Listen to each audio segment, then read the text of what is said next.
As Snow White. For your safety, we ask that you remain seated at all times, keeping those hands, arms, feet, and legs inside the boat. And please watch your children so our story doesn't have to take any unexpected turns.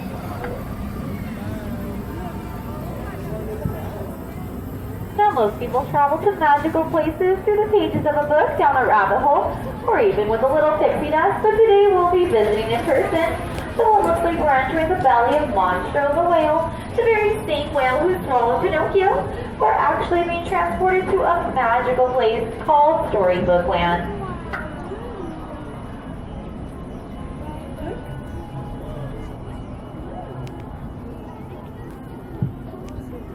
And of course, every story begins with once upon a time, and in this case, there was a big bad wolf who lived in the cave to our left, and he was always after the three little pigs.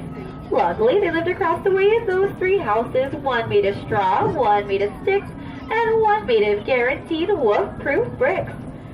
And just around the river bend, our story takes a strange turn. On one golden afternoon in this quaint English village, a little girl named Alice chased the white rabbit and fell down, down, down the rabbit hole into Wonderland, where things only got curiouser and curiouser. If Wonderland isn't your cup of tea, no worries, just look to your right and you'll find London Park, where Peter Pan and the Darling siblings first learn to fly in Neverland, thanks to Tinkerbell and her pixie dust, where they will never ever have to grow up.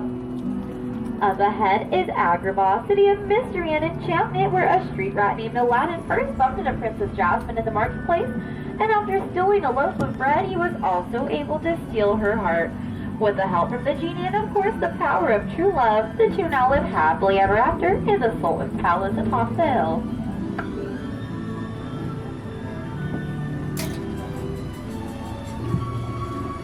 These shining, shimmering, splendid arches are the same ones Jasmine and Aladdin went over, sideways, and under on their magic carpet ride to a whole new world.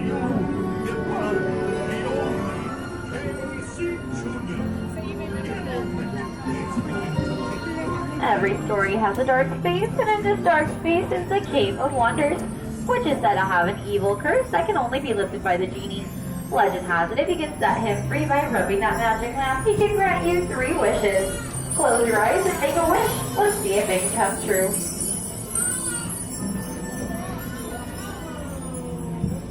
Snow White wished for a safe haven from the evil queen. The 7 dwarfs thanked her for her kindness and provided her shelter in their cottage to our right. If you listen carefully, you can hear them whistle while they work.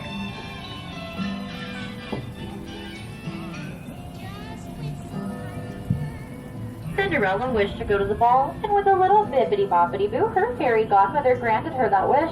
But when she didn't make it out at the stroke of midnight, her carriage turned back into a pumpkin and can still be seen on the bridge. But don't worry, my friends, although magic may have its limits, love does not, and she now lives happily ever after with her Prince Charming in their castle.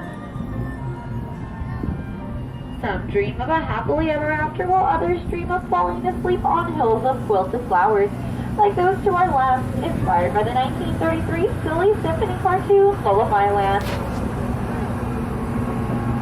And my friends, there's really magic everywhere in Storybook Land, even in the miniature plants, which are 100% real and will never have to grow up. Every night after our parks close, our gardener Tinkerbell comes by and sprinkles a little bit of pixie dust all over the land, so all the plants can stay small forever. This attraction was a favorite of Walt Disney, and he continues to inspire us every day.